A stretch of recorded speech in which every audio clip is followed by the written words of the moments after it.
పాత్రికేయ మిత్రులందరికీ నమస్కారం. తెలంగాణ రాష్ట్రం ఏర్పడి దశాబ్ద కాలం వారం 10 రోజుల్లో దాదాపుగా పూర్తి అవుతున్న సందర్భంగా పూర్తి ఉపాధి కల్పన రంగంలో తెలంగాణ రాష్ట్రం సాధించిన విజయాలు గత 10 సంవత్సరాల కాలంలో, ఎందుకంటే గత 10 సంవత్సరాల కాలంలో రాష్ట్రం ఏర్పడి కేసీఆర్ గారి ప్రభుత్వ హయాంలో జరిగిన దశాబ్ద కాలబడి ఉపాధి కల్పన తప్ప దాదాపు దశాబ్ద కాంగ్రెస్ ప్రభుత్వం గత 4-5 నెలలుగా పూర్తి వచ్చిన తర్వాత 5 నెలల తర్వాత వచ్చిన తర్వాత పూర్తి కొత్తగా జరిగిన కాబట్టి ఈ దశాబ్ద కల్పన తెలంగాణ యువతకు తెలంగాణ రాష్ట్ర బాధ్యతని చెప్పింది. గత 10 సంవత్సరాల కాలంలో ఉద్యమ కాలంలోనే చెప్పింది. గత 10 సంవత్సరాల కాలంలో రాష్ట్రం ఏర్పడి కేసీఆర్ గారి ప్రభుత్వ హయాంలో నియామకాలు, ఈ మూడింటి ప్రాతిపదికనే తెలంగాణ ఉద్యమం ఆనాడు జరిగిన విషయం మనందరికీ గుర్తు తెలుసు. అందుకే తెలంగాణ యువతకు, తెలంగాణలోని ప్రతి తల్లి తండ్రికి కేసీఆర్ గారి నాయకత్వంలో తెలంగాణ రాష్ట్రం సాధించిన ప్రగతి, తెలంగాణ రాష్ట్రం ముఖ్యంగా ఉపాధి కల్పన రంగంలో సాధించిన విజయాలను ఒక్కసారి తిరిగి గుర్తు చేయాల్సిన బాధ్యత మా మీద ఉన్నది. కాబట్టి మీ ద్వారా వారి దృష్టికి కొన్ని విషయాలు నేను తీసుకొని పోయే ప్రయత్నం చేస్తాను.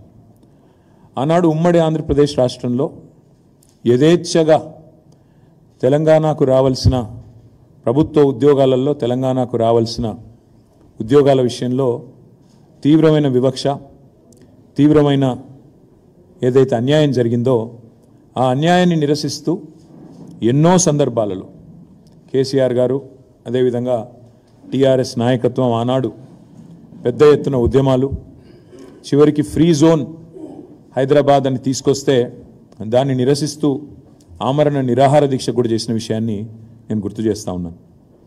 అప్పట్లో ఉమ్మడి రాష్ట్రంలో, ఉమ్మడి ఆంధ్రప్రదేశ్లో ప్రెసిడెన్షియల్ ఆర్డర్ని, రాష్ట్రపతి ఉత్తర్వులని యథేచ్ఛగా వారి ఇష్టానుసారంగా ఆనాటి అప్పటి కాంగ్రెస్ ప్రభుత్వం కానీ అప్పటి ప్రభుత్వాలు కానీ తుంగలో దొక్కినాయి, ఉల్లంఘించినాయి. జిల్లాల్లో జోనల్ సిస్టంలో ఆనాడు నాన్ లోకల్ కోటా, నిజానికి జనరల్ కోటా అది, దాన్ని నాన్ లోకల్ కోటాగా ఆనాడు అన్వయిస్తూ దానికి నాన్ లోకల్ అనే ఒక నిర్వచనం చెప్తూ తెలంగాణ యువతకు తీవ్ర అన్యాయం చేసింది ఆనాటి అప్పటి సమైక్య పాలకులు. కేసీఆర్ గారి ప్రభుత్వం వచ్చిన తర్వాత, తెలంగాణ రాష్ట్రం ఏర్పడ్డ తర్వాత భారతదేశంలోనే మొట్టమొదటిసారిగా, ఈరోజు నేను కాంగ్రెస్ నాయకత్వాన్ని, బీజేపీ నాయకత్వాన్ని ఈ విషయంలో సవాల్ చేస్తూ ఉన్నా. భారతదేశంలో ఏదైనా ఒక రాష్ట్రంలో అటెండర్ నుంచి గ్రూప్ 1 ఆఫీసర్ దాకా 95% ప్రభుత్వ ఉద్యోగాలు స్థానిక పిల్లలకే ఇచ్చే రాష్ట్రం తెలంగాణ తప్ప మరొకటి ఉన్నదా? దయచేసి ఉంటే తెలంగాణ యువతకు చెప్పాలి అని చెప్పి నేను కాంగ్రెస్ నాయకత్వాన్ని, బీజేపీ నాయకత్వాన్ని సవాల్ చేస్తా ఉన్నాను. ఎందుకు కాంగ్రెస్ బీజేపీ అంటున్నా అంటే, ఈ రెండు పార్టీలే మరి భారతదేశంలో 75 ఏళ్లుగా రాష్ట్రాల్లో కానీ కేంద్రంలో కానీ అధికారాన్ని చెలాయించింది, అధికారాన్ని అనుభవించింది, ఈరోజు కూడా అనుభవిస్తున్నది. ఇప్పటికి కూడా భారతదేశంలోని 28 రాష్ట్రాల్లో అధికారాన్ని నిర్వహిస్తున్నది ఈ రెండు పార్టీలే. కాబట్టి నేను చెప్తా ఉన్నా, కేసీఆర్ గారి నాయకత్వంలో మేము చివరికి ప్రెసిడెంట్ గారి దాకా పోయి, పార్లమెంటుకి పోయి ఆనాటి అప్పటి ప్రధానమంత్రిని కూడా కలిసి ఒత్తిడి తెచ్చి కొత్త జోనల్ వ్యవస్థను తెచ్చి పాత విధానాన్ని సంస్కరించి అటెండర్ నుంచి మొదలు పెడితే గ్రూప్ 1 ఆఫీసర్ దాకా 95% ఉద్యోగాలు తెలంగాణలోని స్థానిక పిల్లలకు, స్థానిక యువతకే దక్కే విధంగా 95% రిజర్వేషన్ తెచ్చిన ఒకే ఒక్క నాయకుడు కేసీఆర్, ఒకే ఒక్క ప్రభుత్వం తెలంగాణ ప్రభుత్వం కేసీఆర్ గారి నాయకత్వంలో. ఈ 95% లోకల్ రిజర్వేషన్ అనేది భారతదేశంలో ఎక్కడా లేదు. ఇది విద్యార్థులు, నిరుద్యోగులు, అదేవిధంగా వారి తల్లిదండ్రులు కూడా, తెలంగాణ ప్రజలు కూడా దయచేసి గమనించాలని చెప్పి నేను కోరుతా ఉన్నా. ఇది సాధ్యమైంది అంటే కూడా, ఈ 95% రిజర్వేషన్ దేశంలో ఎక్కడా లేని మన దగ్గరే సాధ్యమైందంటే కేవలం నిరుద్యోగుల బాధ, ఆనాడు నియామకాల విషయంలో జరిగిన వివక్షను అర్థం చేసుకున్న ఉద్యమ నాయకుడు కేసీఆర్ గారే మనం తొలి ముఖ్యమంత్రి కావడం వల్లనే జరిగిన న్యాయం అనే మాట కూడా నేను విజ్ఞప్తి చేస్తా ఉన్నా. అదేవిధంగా ఒక్కసారి మనం గమనించినట్టయితే కేసీఆర్ గారి నాయకత్వంలో మనం సాధించిన విజయాలను మననం చేసుకునే ముందు గతంలో ఉన్న పరిస్థితులు కూడా ఒక్కసారి నెమరేసుకోవాల్సిన బాధ్యత మన మీద ఉంది. 2014 నుంచి 2023 డిసెంబర్ దాకా కేసీఆర్ గారి ప్రభుత్వం 9.5 ఏళ్ల పాటు ఉంది. కానీ సరిగ్గా మాకంటే ముందు 10 ఏళ్ల పాటు ఉమ్మడి ఆంధ్రప్రదేశ్లో కాంగ్రెస్ ప్రభుత్వం ఉన్నది. 2004 నుంచి 2014 దాకా కాంగ్రెస్ ప్రభుత్వమే ఉన్నది. మరి కాంగ్రెస్ ప్రభుత్వ హయాంలో 2004 నుంచి 14 వరకు ఆనాడు ఉమ్మడి ఆంధ్రప్రదేశ్లోని 23 జిల్లాల్లో, తెలంగాణలోని 10 జిల్లాలు, ఆంధ్ర ప్రాంతంలోని 13 జిల్లాలు, ఆంధ్ర రాయలసీమ ప్రాంతంలోని 13 జిల్లాలు మొత్తం కలిపి 10 ఏళ్లలో వారు ఏపీపీఎస్సీ ద్వారా అదేవిధంగా ఇతరత్ర మొత్తం ప్రభుత్వ ఉద్యోగాల భర్తీ ఎంత చేసినారయ్యా 10 ఏళ్లలో కాంగ్రెస్ ప్రభుత్వం అంటే 24,086 పోస్టులు మాత్రమే. యునైటెడ్ ఏపీలో ఉమ్మడి ఆంధ్రప్రదేశ్లో మాకంటే ముందున్న కాంగ్రెస్ ప్రభుత్వం 2004 నుంచి 14 వరకు చేసిన మొత్తం నియామకాల భర్తీ కేవలం 24,086. అందులో తెలంగాణ వాటా 42% అనుకుంటే, ఎందుకంటే 58-42 రేషియోలో పంపకాలు జరిగినాయి కాబట్టి 42% అనుకుంటే తెలంగాణ వాటా తెలంగాణలోని 10 జిల్లాలకు దక్కింది కేవలం 10,080 ఉద్యోగాలు మాత్రమే. మళ్ళొక్కసారి నేను చెప్తా ఉన్నా, 10 ఏళ్లలో తెలంగాణకు ఘనత వహించిన కాంగ్రెస్ ప్రభుత్వ హయాంలో 2004 నుంచి 2014 వరకు తెలంగాణకు దక్కింది ప్రభుత్వ ఉద్యోగాల్లో నియామకాలు జరిపింది కేవలం 10,000. 10 సంవత్సరాల్లో 10,000 అంటే సంవత్సరానికి 1000 ఉద్యోగాలు మాత్రమే. కానీ అదే కేసీఆర్ గారి ప్రభుత్వం ఏం చేసింది? ఇవాళ కొంతమంది మిత్రులు మాట్లాడుతుంటారు, కేసీఆర్ గారు ఉద్యోగ నియామకాలే చేయలేదు, అసలు జరగనే లేదు, ఏమీ కానేలేదు అని మాట్లాడుతూ ఉంటారు. కేసీఆర్ ప్రభుత్వం చేసింది ఏంది అంటే, కేసీఆర్ ప్రభుత్వం చేసింది ఇది. ఏం చేసింది? పరిపాలనా అనుమతులు కేసీఆర్ గారి ప్రభుత్వ హయాంలో అడ్మినిస్ట్రేటివ్ శాంక్షన్ కొత్త ఉద్యోగాల భర్తీకి ప్రభుత్వంలో మేము ఇచ్చింది మొత్తం అనుమతి 2,32,308 ఉద్యోగాలు. నేను ఈ పేపర్లన్నీ మీకు ఇస్తాను, మీరు అందరూ కూడా చూసుకోవచ్చు, తర్వాత సవివరంగా చూసుకోవచ్చు. 2,32,308 ఉద్యోగాలు పరిపాలన అనుమతులు ఇవ్వడం జరిగింది. అందులో ఈ 2,32,308 ఉద్యోగాలకు గాను నోటిఫికేషన్ జారీ చేసింది 2,02,735 ఉద్యోగాలకు నోటిఫికేషన్ జారీ చేయడం జరిగింది. ఇందులో నేను ఒకసారి డీటెయిల్గా లిస్ట్ కూడా చెప్తాను.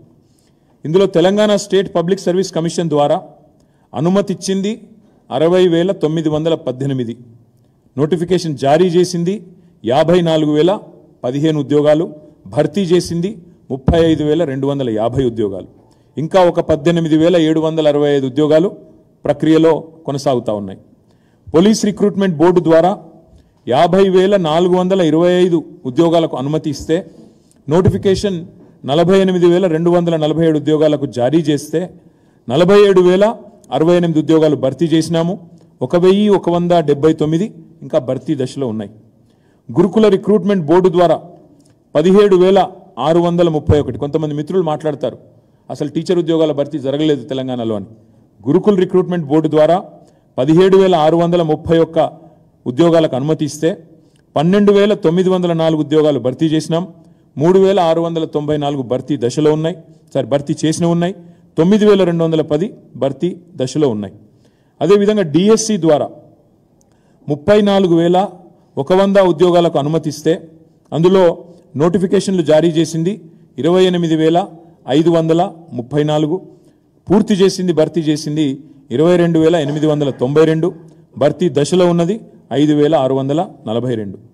మెడికల్ రిక్రూట్మెంట్ బోర్డు ద్వారా 14,283 ఉద్యోగాలకు అనుమతిస్తే 9,684 ఉద్యోగాలు నోటిఫికేషన్ జారీ చేసినాం. భర్తీ చేసింది 2,047, 7,637 భర్తీ దశలో ఉన్నాయి. యూనివర్సిటీ కామన్ బోర్డు, యూనివర్సిటీలను బీఆర్ఎస్ ప్రభుత్వం నెగ్లెక్ట్ చేసిందని కొంతమంది మిత్రులు మాట్లాడతారు. అన్ని యూనివర్సిటీస్కి ఒక కామన్ బోర్డు పెట్టి చేయాలి, ఒక సిస్టమ్ తేవాలి, రిఫార్మ్స్ తేవాలనే ఉద్దేశంతో కామన్ బోర్డు అని పెట్టాం. దురదృష్టం ఏంటంటే యూనివర్సిటీ కామన్ బోర్డుకు మోకాలడ్డం పెట్టింది గవర్నర్ గారు. ఆ బిల్లుకు మోకాలు అడ్డుపెట్టి అడ్డుకున్నది గవర్నర్. లేకపోతే ఈ పాటికి ఈ 105 పోస్టుల భర్తీ కూడా అయిపోయేది. ఇతర సంస్థలన్నీ కలుపుకొని 54,846 అనుమతి ఇస్తే నోటిఫికేషన్ 49,351 జారీ చేసినాం. అందులో భర్తీ చేసింది 49,132, కేవలం భర్తీ దశలో ఉన్నది 219. సమ్మరీ చెప్తా ఉన్నా, ఒకసారి వినండి. 10 ఏళ్లలో కేసీఆర్ గారు 9.5 ఏళ్లలో మొత్తం 2,32,308 పోస్టులకు అనుమతి ఇచ్చారు. ఆ ప్రభుత్వం ఆనాడు మా ప్రభుత్వం నోటిఫికేషన్ ఇచ్చింది 2,02,735, భర్తీ చేసింది పూర్తయింది 1,60,083, భర్తీ దశలో ఉన్నది 42,652. ఏం చేశారు కేసీఆర్ గారు ఉపాధి కల్పన రంగంలో, ప్రభుత్వ రంగంలో? ఇది నేను చెప్పేది ఓన్లీ గవర్నమెంట్ లెక్కలు, గవర్నమెంట్ ఆర్ గవర్నమెంట్ అటాచ్డ్ మరి కార్పొరేషన్లు కానీ లేదా ఇతర సంస్థలు కానీ దానికి సంబంధించి. అయితే ఇక్కడ విడ్డూరం అనిపించేది ఏంటంటే, కాంగ్రెస్ ప్రభుత్వం వచ్చింది, వచ్చినాక రేవంత్ రెడ్డి గారు 30,000 ఉద్యోగాలు ఇచ్చినానని ఊదరగొడుతున్నాడు.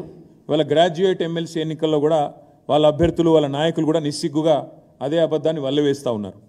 నేను మిత్రులందరినీ కోరేది ఏమంటే, నేను కాంగ్రెస్ మిత్రుల్ని కోరుతా ఉన్నా, మీరు 30,000 ఉద్యోగాలు ఇచ్చిన మాట వాస్తవమే అయితే ఏ తారీఖు నోటిఫికేషన్ ఇచ్చినారు, ఏ తేదీన నోటిఫికేషన్ ఇచ్చినారు, ఏ తేదీన రాత పరీక్ష పెట్టినారు, ఎప్పుడు మరి పరీక్షలు పూర్తయినాయి, ఎప్పుడు మరి అపాయింట్మెంట్ లెటర్లు వచ్చినాయో ఒక్కసారి తెలంగాణ నిరుద్యోగులకు చెప్పాలని చెప్పి నేను వారిని డిమాండ్ చేస్తా ఉన్నాను. ఇక వారు చెప్పరు కాబట్టి నేను చెప్తా ఉన్నాను. ఇవాళ రేవంత్ రెడ్డి ఇచ్చిన 32,000 ఉద్యోగాలని చెప్పి ఏదైతే పచ్చి అబద్ధం చెప్తున్నాడో ముఖ్యమంత్రి స్థాయిలో ఉంటూ కూడా తెలంగాణ యువతను ఇవాళ అమాయకులు, వీళ్ళకి తెలివి లేదనుకొని ఇష్టం వచ్చినట్టు రేవంత్ రెడ్డి గారు అబద్ధాలు చెప్తున్నాడో, ఆ విషయంలో రేవంత్ రెడ్డి గారి దుర్మార్గాన్ని బట్టబయలు చేసే ఇది ఉద్యోగుల, ఆయన చెప్పిన ఉద్యోగాలు, ఆయన ఇచ్చిన ఉద్యోగాలు అని చెప్పుకుంటున్న వాటికి పరీక్షలు ఎప్పుడు జరిగినాయి, ఎప్పుడు నోటిఫికేషన్ వచ్చిందో నేను చెప్తాను మీకు. గురుకులాల్లో టీజీటీ అదేవిధంగా పీజీటీ 9,210 ఇది పోస్టులు మొత్తం. ఆనాడు మరి టీఆర్ఎస్ గవర్నమెంట్ ఉన్నప్పుడు కేసీఆర్ గారి నాయకత్వంలో ఏప్రిల్ 2023లో నోటిఫికేషన్ ఇచ్చింది కేసీఆర్ గవర్నమెంట్. పరీక్షలు నిర్వహించింది ఆగస్టు 2023లో కేసీఆర్ గవర్నమెంట్. కానీ ఫలితాలు విడుదలైంది ఫిబ్రవరి 2024లో రేవంత్ రెడ్డి గవర్నమెంట్ వచ్చినాక ఫలితాలు విడుదలైనాయి. అంటే ఈ పోస్టులను కూడా తన ఖాతాలో వేసుకోవడం అనేది నిజంగా ముఖ్యమంత్రి రేవంత్ రెడ్డి యొక్క రాజకీయ దివాలా కోరుతనానికి, తెలంగాణ ప్రజల చైతన్యం చాలా తక్కువ అని చెప్పి ఆయన అంచనా వేస్తున్నాడనడానికి ఇదొక సంకేతం. ఇంకొక మాట, పోలీస్ శాఖలో 17,516 ఉద్యోగాలు పోలీస్ రిక్రూట్మెంట్ బోర్డు ద్వారా నోటిఫికేషన్ ఇచ్చింది ఏప్రిల్ 2022. అంటే 2022 ఏప్రిల్లో పోలీస్ శాఖలో 17,516 ఉద్యోగాలకు నోటిఫికేషన్ ఇచ్చింది కేసీఆర్ గవర్నమెంటు. పరీక్షలు నిర్వహించింది జూన్ 2023లో, ఫలితాలు వచ్చింది అక్టోబర్ 4, 2023. కానీ అప్పటికే ఎన్నికల కోడ్ వచ్చింది. కాబట్టి పోలీస్ శాఖలో కానిస్టేబుల్ ఉద్యోగాల నియామకం మొత్తం 17,516 పూర్తయింది మొత్తం కేసీఆర్ గవర్నమెంట్లోనే. కానీ ఎన్నికల కోడ్ రావడం వల్ల ఆ రోజు మేము ఆ కాయిదాలు ఇవ్వలేకపోయినాం. ఇవాళ ఆ కాయిదాలు ఈయన ఇచ్చి నేను ఇచ్చిన ఉద్యోగాలని చెప్పి బుకాయించే ప్రయత్నం చేస్తూ ఉన్నాడు. స్టాఫ్ నర్సులు 5,204 పోస్టులు నోటిఫికేషన్ ఇచ్చింది డిసెంబర్ 2022. పరీక్షలు నిర్వహించింది ఆగస్ట్ 2, 2023. అంటే కేసీఆర్ గవర్నమెంట్ ఉన్నప్పుడు ఇవన్నీ పూర్తయినాయి. రిజల్ట్ ఎప్పుడు వచ్చింది కాకపోతే డిసెంబర్ 23, 2023. అంటే డిసెంబర్ 7 నాడు కాంగ్రెస్ గవర్నమెంట్ వస్తే ఒక 16 రోజుల తర్వాత ఈ రిజల్ట్స్ వచ్చినాయి. ఈరోజు అవి నేను ఇచ్చినా అని చెప్పి రేవంత్ రెడ్డి గారు బుకాయించే ప్రయత్నం చేస్తున్నారు. అదే మాదిరిగా ఎస్ఐ, ఏఎస్ఐ పోస్టులు 587 పోస్టులు ఏప్రిల్ 2022లో నోటిఫికేషన్ వస్తే ఏప్రిల్ 2023లో పరీక్ష పూర్తవుతే ఫలితాలు ఆగస్ట్ 7, 2023 వచ్చినాయి. కొన్ని న్యాయపరమైన చిక్కుల వల్ల వాటికి మేము నియామక పత్రాలు అందజేయలేకపోయినాం. ఇవాళ 587 కూడా నేను ఇచ్చినా అని చెప్పి రేవంత్ రెడ్డి గారు మొత్తం ఏదైతే 30,000 ఉద్యోగాలు ఇచ్చినా అని చెప్తుండో దాని యొక్క పూర్తి వివరాలు ఇది నేను మీకు అందజేస్తాను. 32,517. ఈ లెక్క ఎందుకు చెప్తా ఉన్నా మీకంటే, కేసీఆర్ గవర్నమెంట్ ఉన్నప్పుడు 1,60,083 ఉద్యోగాల భర్తీ పూర్తి చేసినాం, పత్రాలు ఇచ్చినాం, వాళ్ళందరూ ఇప్పుడు జీతాలు కూడా తీసుకుంటా ఉన్నారు. వాటితో పాటు ఈ 32,517 ఉద్యోగాలు కూడా కేసీఆర్ ప్రభుత్వంలో ఇచ్చినాయి. అంటే మొత్తం కలిపితే 1,92,600 పైచిలకు ఉద్యోగాలు కేసీఆర్ ప్రభుత్వంలోనే భర్తీ పూర్తయినాయి. ఇది కాకుండా ఇంకా ఇంపార్టెంట్ పాయింట్, ఇది ఇంకొక మాట. మీకు ఏమైనా అనుమానం ఉంటే ఏ డిపార్ట్మెంటు ఏందని మొత్తం వివరాలు ఉన్నాయి. ఏ డిపార్ట్మెంట్లో ఎంత పూర్తయింది, టీఎస్పీఎస్సీ ద్వారా ఎంత, టీఎస్ఎల్పిఆర్బి ద్వారా ఎంత, అదేవిధంగా రెసిడెన్షియల్ ఎడ్యుకేషన్ ఇన్స్టిట్యూషన్ల ద్వారా ఎంత, మెడికల్ రిక్రూట్మెంట్ బోర్డు ద్వారా ఎంత, డిఎస్సి ద్వారా ఎంత, మొత్తం అన్ని వివరాలున్నాయి. నేను సోషల్ మీడియాలో కూడా పెడతాను, మీకు కూడా కాపీస్ ఇస్తాను, దయచేసి చూసుకోవాలని చెప్పి కూడా నేను విజ్ఞప్తి చేస్తా ఉన్నాను. ఇది మాత్రమే కాకుండా ఇక్కడ ఇంపార్టెంట్ పాయింట్ ఏంటంటే 1,60,000 పైచిల్కు ఉద్యోగాలేమో ఆనాడు మేము భర్తీ చేసి కాయిదాలు ఇచ్చినాం. 32,000 ఉద్యోగాలు ఇప్పుడు పూర్తయినది, ఇంకా మిగతాయి. ఇప్పుడు రేవంత్ రెడ్డి చేయాల్సిన పని ఏంటంటే మేము ఇచ్చిన పరిపాలనా అనుమతులు 2,32,000 ఉద్యోగాలకి, అది కూడా కేసీఆర్ గవర్నమెంట్ ఇచ్చిన పరిపాలనా అనుమతులే. కాబట్టి ఇవి కూడా పూర్తి చేసినా కూడా ఇవి డెఫినెట్గా మరి తెలంగాణ నిరుద్యోగులు గుర్తించాల్సింది. ఇది అన్నీ కూడా కేసీఆర్ గవర్నమెంట్ చేసింది. ఇది ఎందుకు చెప్తా ఉన్నా ఇదంతా అంటే కాంగ్రెస్ ప్రభుత్వం 2004 నుంచి 14 వరకు మొత్తం చేసింది సంవత్సరానికి 1000 ఉద్యోగాల నియామకాలు. కానీ అదే కేసీఆర్ గవర్నమెంటు ఇవాళ 1,60,000 చేసింది అనుకుందామంటే కూడా సంవత్సరానికి 9.5 ఏళ్లలో సంవత్సరానికి దాదాపు 16,000 ఉద్యోగాలు ఇచ్చినట్టు లెక్క.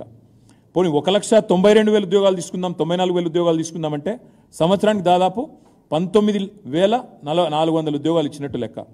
1000 ఉద్యోగాలు ఎక్కడ, సంవత్సరానికి 16,000 లేదా 19,000 ఉద్యోగాలు ఎక్కడ? అంటే ఎంత స్పీడ్గా 95% రిజర్వేషన్ తేవడమే కాకుండా జోనల్ సిస్టంలో స్థానికులకి అదేవిధంగా ఇంత పెద్ద ఎత్తున రిక్రూట్మెంట్ జరిగింది. కానీ దురదృష్టం ఏంటంటే ఈ విషయాలు మేము తెలంగాణ యువతకి ముఖ్యంగా తెలంగాణలోని పిల్లలకు సక్సెస్ఫుల్గా చెప్పుకోలేకపోయినాం. జరిగింది ఉద్యోగ నియామకాలు కాంగ్రెస్ గవర్నమెంట్తో పోలిస్తే 16 రెట్లు ఎక్కువ, 19 రెట్లు ఎక్కువ అనే మాటను సమర్థవంతంగా మేము చెప్పుకోలేకపోయినాం. వీటితో పాటు ఇవేమో గతంలో ఇచ్చిన టోటల్ ఉద్యోగాలు, అదే మాదిరిగా ఇప్పుడు రేవంత్ రెడ్డి చెప్పిన ఉద్యోగాలకు సంబంధించింది. ప్రైవేట్ రంగం ఉద్యోగాలు కూడా తెలంగాణ యువతకే పెద్ద ఎత్తున తీసుకొచ్చింది కేసీఆర్ గారి ప్రభుత్వం.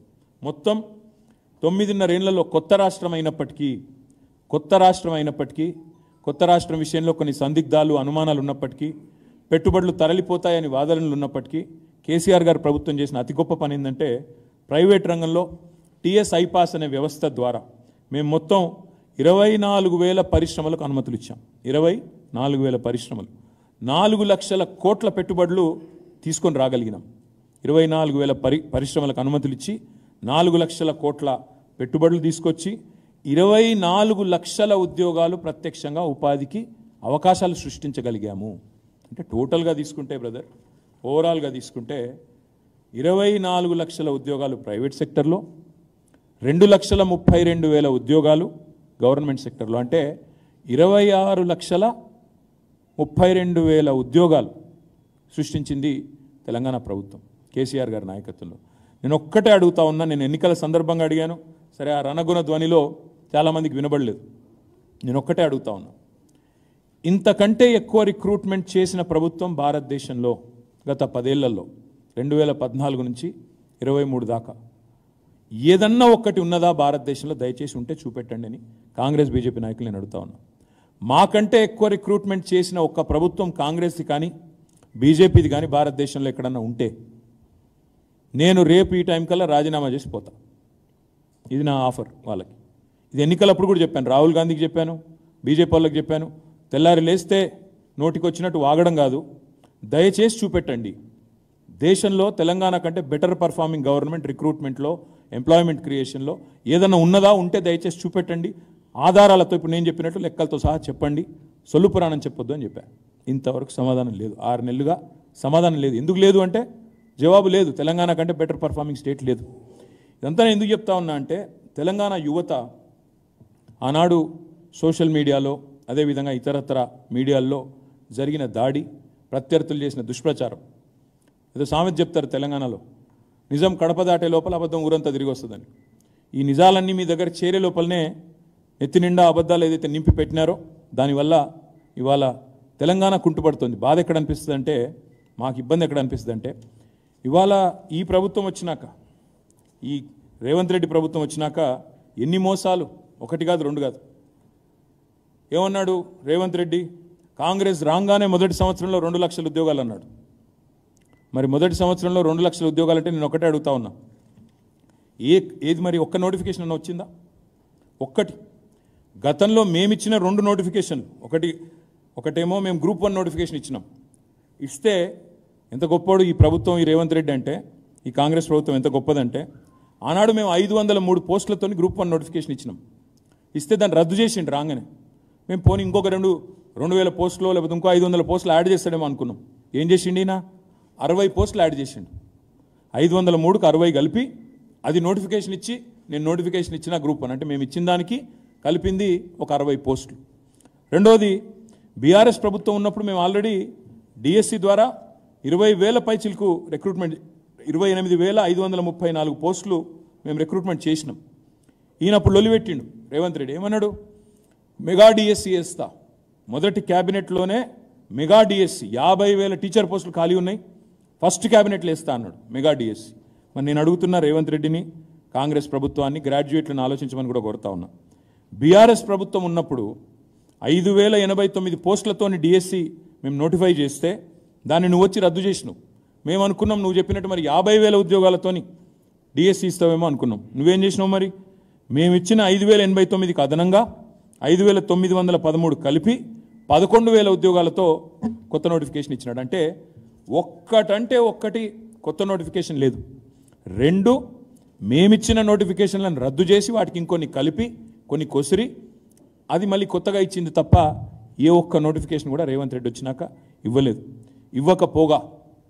ఇవ్వకపోగా 2 లక్షల ఉద్యోగాలని చెప్పిన మాటను తుంగలో దక్కే విధంగా జాబ్ క్యాలెండర్ అన్నాడు. ఇంతవరకు అది అతి లేదు గతి లేదు. అదేవిధంగా ఇంకా దుర్మార్గం ఏంటంటే ముఖ్యమంత్రి గారి సహచరుడు ఆయన డిప్యూటీ చీఫ్ మినిస్టర్ మేము నిరుద్యోగులకి 4,000 రూపాయల నిరుద్యోగ భృతి అనే మాటనే ఇవ్వలేదు అని నిండు శాసనసభలో పచ్చి అబద్ధం. వాళ్ళ నాయకురాలు ప్రియాంక గాంధీ గారిని పిలిచేమో ఇక్కడ యూత్ డిక్లరేషన్లో నెలకు 4,000 అని చెప్పి మాట, కానీ వెంటనే ఉప ముఖ్యమంత్రి గారు శాసనసభలో మాట మార్చి మేము ఉద్యోగాలు ఇస్తామన్నాం కానీ నిరుద్యోగ భృతి ఇస్తామని ఎక్కడ చెప్పాం అని చెప్పి మాట మార్చినారు. ఇవన్నీ కూడా తెలంగాణ యువత, తెలంగాణ నిరుద్యోగులు, తెలంగాణ గ్రాడ్యుయేట్లు అందరూ గమనించాలని చెప్పి నేను విజ్ఞప్తి చేస్తూ ఉన్నా. ఇవాళ ఈ ముఖ్యమంత్రి గారు సరే ప్రభుత్వ ఉద్యోగాలు ఎట్లాగూ ఇస్తలేడు, జాబ్ క్యాలెండర్ ఎట్లాగూ లేదు, మీకు అర్థమైపోయింది మోసం. ప్రవేశ పరీక్షలకు ఎంట్రన్స్ టెస్ట్లకు రూపాయి కూడా ఫీజు తీసుకొని అన్నాడు.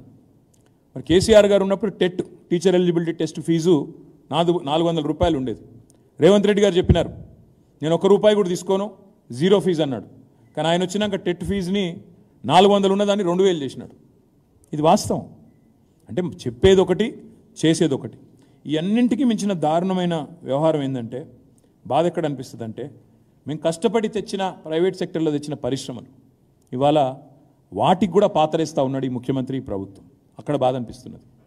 ఫార్మా సిటీ పేరిట 12,000 ఎకరాల్లో అద్భుతంగా భారతదేశంలో కాదు ప్రపంచంలో అతిపెద్ద ఫార్మా క్లస్టర్ పెట్టి ఒక 5 లక్షల ఉద్యోగాలు ప్రత్యక్షంగా పరోక్షంగా 5 లక్షల ఉద్యోగాల సృష్టికి మొత్తం రంగమంతా సిద్ధం చేస్తే ఈయన వచ్చి ఫార్మాసిటీ రద్దు అన్నాడు. అక్కడ రియల్ ఎస్టేట్ చేస్తారట. ఫార్మాసిటీ రద్దు చేసి రియల్ ఎస్టేట్ చేస్తా అని చెప్పి ఈ ముఖ్యమంత్రి చెప్తా ఉన్నాడు. ఇంకా దారుణం, బిల్డర్ల మీద ట్యాక్సులు వేసి ఇప్పుడు ನೀವು వింటున్నారు, మీరు నేను అందరం వింటున్నాం. ఒకటి బి ట్యాక్స్ అట, బట్టి ట్యాక్స్, ఆర్ ట్యాక్స్ అట, రేవంత్ ట్యాక్సా మరి రాహుల్ ట్యాక్సా తెలియదు, యూ ట్యాక్స్ అట, Uttam tax, B tax, R tax, U tax, Bru. ఇదివరకు బ్రూ కాఫీ ఉండే, ఇప్పుడు బ్రూ ట్యాక్స్ వచ్చింది తెలంగాణలో. ఇది కూడా అన్ని అనధికార ట్యాక్సులు, జిఎస్టీ, వ్యాట్, ఎస్జిఎస్టీ లెక్క బ్రూ ట్యాక్స్. అదొకటి కొత్త ట్యాక్స్ వచ్చింది. పాపం బిల్డర్లను సావగొడుతున్నారు. ఎవరి దుకాణం వాళ్ళది, ఎవరు ఎంత దండుకుంటే అంత దండుకోవాలి. ఎందుకంటే అది రక్తం రుచి మరిగిన పులులు కదా వీళ్ళు. 10 ఏళ్ళు అధికారానికి దూరమైనరు. ఇప్పుడు విచ్చల విడిగా ఎవరి దుకాణం వాళ్ళది. రేపో మాపో ఎక్సైజ్ దుకాణం కూడా తెరుస్తారు, జూపల్లి కృష్ణారావు దుకాణం ఇంకోటి చాలా అవుతుందని చెప్తున్నారు. మరి చూడాలా. నేనేమన్నా అంటే ఈ బ్రూ ట్యాక్సులు దీనివల్ల ఏమవుతుంది, ఎవరి పాటికి వాళ్ళు పెట్టుబడిదారుల మీద దాడి చేస్తే నిర్మాణ రంగం కుదేలవుతున్నది. వాళ్ళు అడగండి, హైదరాబాద్లో ఏ బిల్డర్ని అడగండి, 5 నెలల్లో బిల్డింగ్ పర్మిషన్లు బంద్ అయినాయండి. ఎందుకు బంద్ అయినాయి? ఎట్లా వస్తాయి మరి పెట్టుబడులు? ఎట్లా జరుగుతుంది ఉపాధి కల్పన?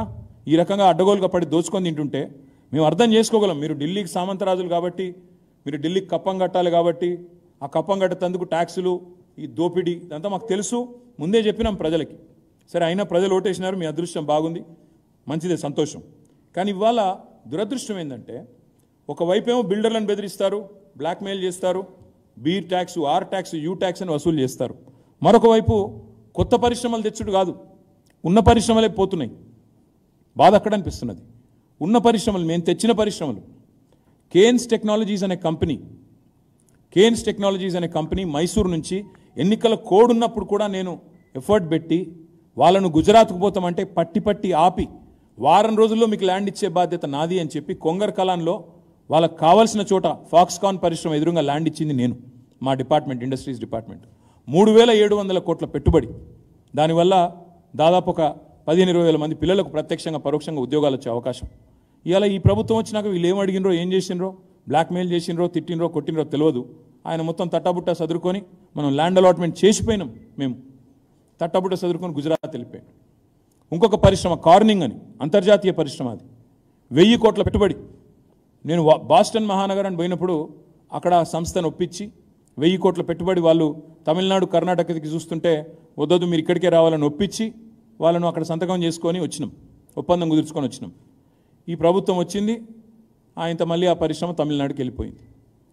మేము ద్వితీయ శ్రేణి పట్టణాలు, వరంగల్ లాంటి పట్టణాలకు కూడా ఐటీని తీసుకొని పోయినాం, ఐటీ హబ్బులు పెట్టినాం. నల్లగొండలో, మహబూబ్ నగర్లో, ఖమ్మంలో, వరంగల్లో, కరీంనగర్లో, నిజామాబాద్లో, సిద్దిపేటలో, ఇవన్నీ చోట్ల, ఆదిలాబాద్లో నిర్మాణంలో ఉంది, ఇవన్నీ చోట్ల ఐటీ హబ్బులు పెట్టినాం. ఇవాళ దురదృష్టం ఏంటంటే వరంగల్లో మేము టెక్ మహీంద్రాని తీసుకొని పోయి నేనే ఇనాగరేట్ చేసిన. ఇవాళ టెక్ మహీంద్రా వరంగల్ ఆఫీస్ మూసేస్తున్నారు. నేను అందుకే అడుగుతా ఉన్నా మా గ్రాడ్యుయేట్ తమ్ముళ్లను, గ్రాడ్యుయేట్ చెల్లెలను, ఈ కాంగ్రెస్ ప్రభుత్వం వచ్చిన తర్వాత ఏం జరుగుతూ ఉందో ఆలోచించండి. ఇవాళ దారుణమైన పరిస్థితి ఏంటంటే మా ప్రభుత్వంలో ఇగో ఇది ఐటీ గ్రోత్, ఇది ఈ నెంబర్స్, ఇవి నెంబర్స్ అయితే అబద్ధాలు చెప్పవు, ఇవి నా నెంబర్స్ కావు, ఇవి నాస్కాము, STPI, software technologies park of India, వాళ్ళ నెంబర్స్ ఇవి. 2014లో మా ప్రభుత్వం వచ్చినాడు తెలంగాణలో ఐటీ ఎగుమతులు 57,258 కోట్లు. తెలంగాణలో ఆనాడు ఐటీ ఉద్యోగులు 3,23,396. ఇది 2014. మేము దిగిపోయే నాడు 2023 మే నాటికే ఈ నెంబరు, ఆ తర్వాత ఇంకా పెరిగింటుంది. మేము దిగిపోయే నాడు 2023 ఐటీ ఎగుమతులు 57,000 నుంచి 2,41,275 కోట్లకు పెరిగినాయి. ఐటీ ఉద్యోగుల సంఖ్య 3,23,396 నుంచి 9,05,715కు పెరిగింది. అంటే ఇదంతా ఎందుకు చెప్తా ఉన్నా అంటే తెలంగాణలోని విద్యావంతులు, ఇవాళ ముఖ్యంగా ఈ గ్రాడ్యుయేట్ ఉప ఎన్నికల్లో ఓటేస్తున్న విద్యావంతులు ఎవరైతున్నారో, ఈ వివరాలన్నీ మీరు తెలుసుకుంటే, మీరు అర్థం చేసుకుంటే, మీరు 10 మందికి చెప్తేనే ఈ కాంగ్రెస్ ప్రభుత్వం మీద ఒత్తిడి ఉంటుంది, కేంద్రంలో ఉన్న బీజేపీ మీద కూడా ఒత్తిడి ఉంటుంది. ఒక ఎదుగుతున్న రాష్ట్రం, పరుగులు పెడుతున్న రాష్ట్రం తెలంగాణ. ఇట్లాంటి రాష్ట్రానికి అన్యాయం చేయకూడదు. ఇట్లాంటి రాష్ట్రానికి చేయగలిగితే దశాబ్ది నిండుతున్న సందర్భంగా అన్యాయం చేయకుండా చేయగలిగితే మేలు చేయాలన్న ఆలోచన ఉండాలి తప్ప ఈ రకంగా వంచే కార్యక్రమాలు, ఎన్నికల్లో ఓట్లు దండుకోవడానికి మాత్రమే చేసే ఊకదంపుడు హామీలు, ఇచ్చే హామీలు, ఊకదంపుడు ఉపన్యాసాలు అవి కాకుండా ఇప్పుడు కాంగ్రెస్ ప్రభుత్వం ఒక్క ఉద్యోగం కొత్తగా ఇవ్వలేదు. ఇవ్వకపోగా ఆనాటి కేసీఆర్ ప్రభుత్వం ఇచ్చిన ఉద్యోగాలు మేమిచ్చిన ఉద్యోగాలుగా చెప్పుకుంటుంది. అందుకే ఈ వాస్తవాలన్నీ తెలంగాణ యువత ముందు పెట్టాలి. రాబోయే 4.5 ఏళ్ళైనా మరి ఈ ప్రభుత్వాన్ని సరైన పద్ధతుల్లో నడిపే విధంగా తెలంగాణ విద్యావంతులు తీర్పియాలని నా ప్రార్థన. ముఖ్యంగా హైదరాబాద్లోని కోచింగ్ సెంటర్లలో ఏ యువతనైతే వాళ్ళు ఇక్కడ కోచింగ్ తీసుకుంటా ఉన్నారో, వరంగల్, నల్లగొండ, ఖమ్మం ఈ 3 ఉమ్మడి జిల్లాలకు సంబంధించిన గ్రాడ్యుయేట్లకు కూడా, హైదరాబాద్లో ఉన్న వాళ్ళకు కూడా నేను విజ్ఞప్తి చేస్తూ ఉన్నా.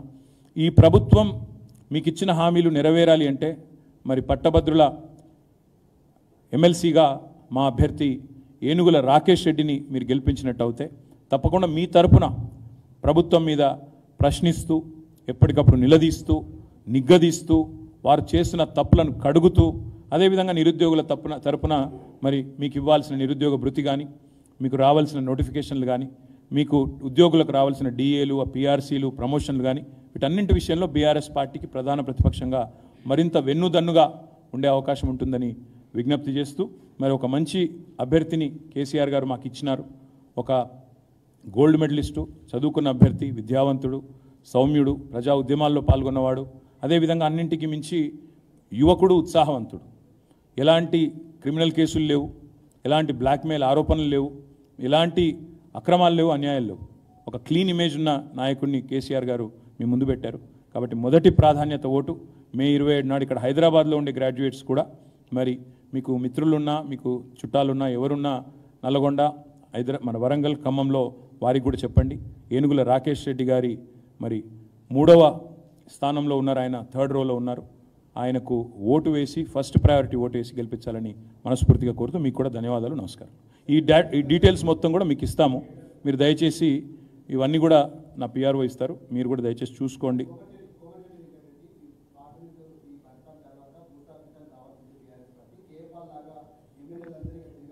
ఇప్పుడు కేపాల్ని పాపం ఆయన ఎందుకు ఇన్సల్ట్ చేస్తారు బ్రదర్? ఇప్పుడు అందరూ మార్కెట్లో ఏమనుకుంటారంటే ఇదివరకేమో పాపం కేపాల్ గురించి అట్లా జోకులు వేసేది, ఇప్పుడు కోమటిరెడ్డి మీద జోకులు వేసే పరిస్థితి వస్తుంది తొందరలో. ఎందుకంటే ఎవడైనా మూర్ఖుడు తప్ప తెలివైన వాడు అంటాడా బ్రదర్? 27 అంతస్తుల హాస్పిటల్ ఏంది, కరెంటు పోతే 14 నుంచి 27కి ఎట్లా పోవాలన్నాడు కోమటిరెడ్డి. నేను చూస్తూ ఉంటే సోషల్ మీడియాలో కామెంట్ ఏందో తెలుసా, మరి 14 అంతస్తులే కడితే మరి 3వ అంతస్తుల పోయి కరెంట్ ఆగిపోతే అసలు ఫస్ట్ ఆఫ్ ఆల్ ఒక మంత్రి నోట్లోకి వెళ్ళి కరెంట్ పోతుందన్న మాట ఎందుకు వస్తుంది? మేము ఉన్నప్పుడు ఆ మాట ఎందుకు రాలేదు, ఇప్పుడు ఎందుకు వస్తుంది? అంటే ఎంత మూర్ఖులు నడుపుతున్నారు ఈ గవర్నమెంట్ని, ఎంత జోకర్లు నడుపుతున్నారు ఈ గవర్నమెంట్ని. ఇలాంటి సన్నాసులు నడిపితే గట్లాంటి ఆలోచనలు వస్తాయి. కరెంటు పోతే జనరేటర్ ఉండదా? ఆయన మంత్రి, ఆయన నాకు అర్థం కాదు, జోకరా ఆయన మంత్రి. ఇంకా మీరు మళ్ళీ ఆయన క్వశ్చన్కు మళ్ళీ మీరు నన్ను అడుగుడు.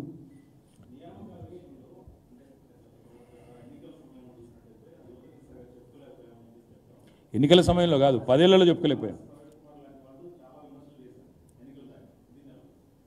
ఎలా చూస్తాం? ఇలా ఆర్ఎస్ ప్రవీణ్ కుమార్ గారు నాతో ఉన్నారని చూస్తాను. ఏం చూస్తాం? వేరే ఉన్నారని చూస్తాను. కాదు కాదు కాదు నేనేమన్నా అంటే ఒకటి మాత్రం పక్క, నేను ఎవరిని నిందించను. నిందించాల్సి వస్తే మేమే సరిగ్గా చేయలేదు, వాళ్ళని వీళ్ళని ఎందుకు నిందించాలి? నేను మా పార్టీ నాయకత్వం నాతో సహా మేము సరిగ్గా తెలంగాణ యువత కన్విన్స్ చేయలేదు, మేము సరిగ్గా సమాచారం ఇవ్వలేదు. మేము అర్థమైంది కదా, తెలిసింది కదా, ఉద్యోగాలు వస్తూనే ఉన్నాయి, వాళ్ళు జీతాలు తీసుకుంటూనే ఉన్నారు, ఉద్యోగం ఎక్కినరు, కూర్చున్నారు, తెలియని వాళ్ళు ఎవరని మేము అనుకున్నాం. కానీ నేను చెప్పినా కదా ఇంతకుముందే, నిజం కడప దాటే లోపల అబద్ధం ఊరంతా తిరిగి వస్తుంది. కేసీఆర్ ఇంట్లో 4 ఉద్యోగాలు ఇచ్చుకున్నాడు, 4 ఉద్యోగాలు ఇచ్చుకున్నాడు, అదే పోయింది మొత్తం. అసలు 2 లక్షల ఉద్యోగాలు ఇచ్చిన మాట ఎక్కడో మరుగున పడిపోయింది. అది పాయింట్. నేను అనేది ఏంటంటే నెగిటివ్కి ఎప్పుడైనా కూడా సోషల్ మీడియాలో కానీ ముఖ్యంగా యాంటీ ఎస్టాబ్లిష్మెంటు వార్తల్లో కొద్దిగా ముందు పోరాటాల్లో కూడా ముందుండేది యువత. మరి నేను ఇంకొక మాట కూడా అడుగుతాను, మీరు అన్నారు కదా, ఇదే యువతని ఇదే నిరుద్యోగుల్ని, ఇదే విద్యార్థుల్ని కాంగ్రెస్ నాయకులు ఎంత దారుణంగా అవమానించారండి. రేవంత్ రెడ్డి బీరు బిర్యానీకి ఆశపడే బ్యాచ్ వీళ్ళు ఉస్మానియా విద్యార్థులని మాట్లాడింది మర్చిపోదామా? బీరు బిర్యానీకి అడ్డ మీద కూలీలాగా బీరు బిర్యానీకి ఆశపడతారు వీళ్ళు అని ఉస్మానియా విద్యార్థులని అడ్డా మీద కూలీలుగా అభివర్ణించినోడు రేవంత్ రెడ్డి. అదేవిధంగా బీరు బిర్యానీకి ఆశపడతారని చెప్పి అవమానం చేసినోడు రేవంత్ రెడ్డి. కాబట్టి తెలంగాణ యువతకు అన్నీ తెలుస్తాయి, నిజం నిలకడ మీద తేలుతుంది బ్రదర్. రామ్లన్న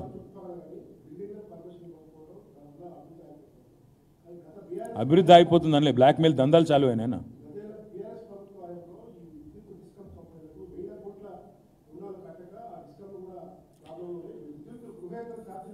తెలుగులో సామెత ఉంది రామ్లన్న, ఏమంటారంటే ముఖం బాగా లెక్క అద్దం బల్ల కొట్టుకుంటాడు వెనకటికి. 10 ఏళ్ళు మేము నడిపినాం కదా, ఇదే విద్యుత్ సంస్థలను మేము నడిపినాం కదా. ఇలా ప్రజలకు తేడా తెలుస్తలేదు. నేను ఎక్కడ పోయినా అడుగుతున్నా, కేసీఆర్ ఉన్నప్పుడు కరెంట్ ఎట్లుండే, ఇవాళ ఎట్లుందని అడుగుతున్నా. 5 నెలలనే మార్పు అన్నారు కదా, 5 నెలలనే తేలిపోయింది కదా. వీళ్ళ సమర్థత, వీళ్ళ నిర్వహణ సామర్థ్యం ఇంత బ్రహ్మాండంగా కెపాసిటీ నిర్మాణం చేసి వీళ్ళ చేతిలో పెడితే, మేము వచ్చినాడు ఎంతన్నా కెపాసిటీ ఎలక్ట్రిసిటీది 7700 మెగావాట్లు. మేము దిగిపోయినాడు నిన్న యాదాద్రిలో కమిషన్ అయిన 2 ప్లాంట్లతో కలిపితే ఇంకో 1600 మెగావాట్లు యాడ్ అయింది. కలిపితే 20,000 మెగావాట్లు చేసి ఈ సన్నాసులకు అప్పయిపోయినాం. గది కూడా నడుపుకునే చేత కాకపోతే మేమేం చేస్తాం? దానికి కరెంటు కోతలు హైదరాబాద్లో తిడుతున్నారు, ఊర్లలో తిడుతున్నారు, రైతులు ఏడుస్తున్నారు. ఏం కరెంటు కోతలు రా ఆయన? ఎండాకాలంలో పండుకుందామంటే మధ్యాహ్నం అర్ధగంట కరెంటు ఉండదు. ఆఖరికి ఎంజీఎంలో 5 గంటల కరెంటు పోతుంది. భువనగిరి హాస్పిటల్లో కరెంటు పోతే టార్చ్ లైట్ల వెలుగులో డాక్టర్లు వైద్యం చేసే దుస్థితి ఇదనడం చూసిరా కేసీఆర్ గవర్నమెంట్లో. అప్పుడు మరి ఇప్పుడు ఏడదొచ్చినాయి ప్రశ్నించే గొంతులు, బట్టలు దించుకున్న మేధావులు ఎక్కడ పోయినారు? ఇప్పుడు ఏడవైంది. మరి కరెంటు ఇవాళ 20,000 మెగావాట్లకు సామర్థ్యం పెరిగినా ఎందుకు ఇవ్వలేకపోతున్నాడు రేవంత్ రెడ్డి ప్రభుత్వం? అని చేతకంతనం కాదా? 20,000 మెగావాట్ల కెపాసిటీ పెంచితే దాన్ని వాడుకునే తెలివిలేని సన్నాసులు మమ్మల్ని అంటే ఎట్లా? బకాయిలు ఇంకెన్ని రోజులు చెప్తారు ఆ కథలు? శ్వేతపత్రాల మీద గారడీలు. తర్వాత ఇంకొక మాట్లాడుతున్నా నేను, మొన్నటిదాకా తిట్టిండ్రు మేడిగడ్డ విషయంలో, మేము కాఫర్ డ్యామ్ కట్టవాయని. ఇప్పుడు ఆ లైన్కి వచ్చిరా లేదా? అక్కడ కేసీఆర్ చెప్పిన కాడికి వచ్చిరా లేదా? మళ్ళీ ఇటు పోయి అడుదిరిగి 6 నెలలకు కొండందవి ఎలుకని పట్టిండట చూడు. మేము ముందే చెప్పినాం, అరే కట్రాబై కాఫర్ డ్యాము ఎండబెట్టకు, తెలంగాణ పొలాలను ఎండబెట్టకు, రైతులను సావగొట్టకు, మా మీద కోపం అంటే మా మీద మమ్మల్ని చూసుకో అని చెప్పినాం. ఇన్లే 5 నెలలు తవ్వి మళ్ళీ ఆఖరికి ఏం చేసిండ్రు? మళ్ళీ గాడికే వచ్చిండు కదా. రిపేర్ చేయమన్నది ఎన్డీఎస్ఏ, చేస్తాము, ఎల్ఎన్టీ కట్టాలి పిట్టాలి, గదే కదా నేను అనేది. అదే నడపరాక ఆడరాక మధ్యలో ఓడంటారు, ముఖం బాగాలేక అద్దం బల్ల కొట్టుకున్నట్టు దీన్ని. ఇక నేను ఇంతకంటే ఎక్కువ ఈరోజు చెప్పను, ఎందుకంటే మిగతా విషయాలు అన్ని డైల్యూట్ అయిపోతాయి కాబట్టి వద్దు. Thank you. రేపు మళ్ళీ మాట్లాడతాను, వేరే సబ్జెక్ట్ ఉంది, రేపు మళ్ళీ వస్తా బ్రదర్. మీతో బాధ ఏంటంటే ఇది తెలంగాణ యువతకు సంబంధించి ఇంపార్టెంట్ సబ్జెక్ట్. మీరు ఇది రాయరు. నేను వెంకటరెడ్డిని జోకర్ ఒప్పికరు అంటే అది రాస్తారు మీరు. మీతో బాధ అది. అందుకే నేను ఏమంటున్నా అంటే వద్దు, రేపు మిగతా విషయాలు రేపు మాట్లాడుకుందాం. Thank you.